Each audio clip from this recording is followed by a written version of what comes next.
La production des cellules 4680 atteint le cap des 868 000 cellules en 7 jours. C'est pas mal.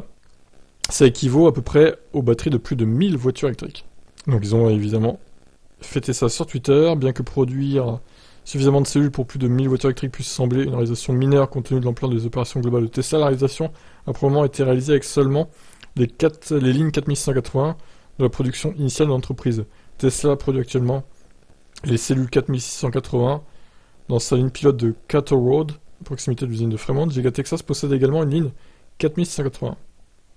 Le vice-président principal de Tesla Powertrain and Energy Engineering, Drew Baglino, a noté que la société prévoyait d'augmenter sa production de cellules 4680 pour dépasser 1000 véhicules par semaine d'ici fin de l'année.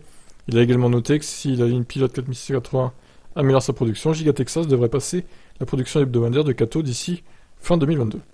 On progresse sur ces cellules, on prévoit d'augmenter la production totale pour dépasser 1000 par semaine d'ici la fin de l'année, espérons-le avant.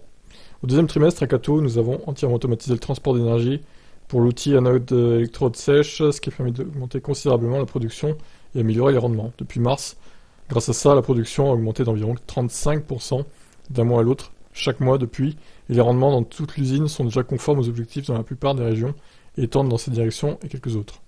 Nous avons transmis les enseignements des lignes de cellules et de conditionnement de Fremont au Texas et à Berlin, là-bas, une copie conforme. La conception des cellules a été améliorée pour débloquer des performances plus élevées, une simplicité de fabrication. Les lignes de fabrication étaient davantage intégrées et nous avons intégré du contenu supplémentaire. Pour ces raisons, il y a de nouveaux défis de rampe à surmonter au Texas et à Berlin.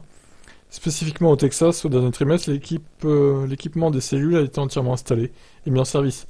Nous avons produit nos premiers ensembles de cellules de voitures de mise en service jusqu'à la fin de la ligne. Bon, la traduction n'est pas terrible, mais bon. Notre objectif pour le Texas est de commencer la production ce trimestre et visons que le Texas soit capable de dépasser la production hebdomadaire de Cato Road avant la fin de cette année. Bon, bref, ils sont motivés en tout cas. Ils sont contents. Et les cellules 4680, ça y est, c'est lancé officiellement.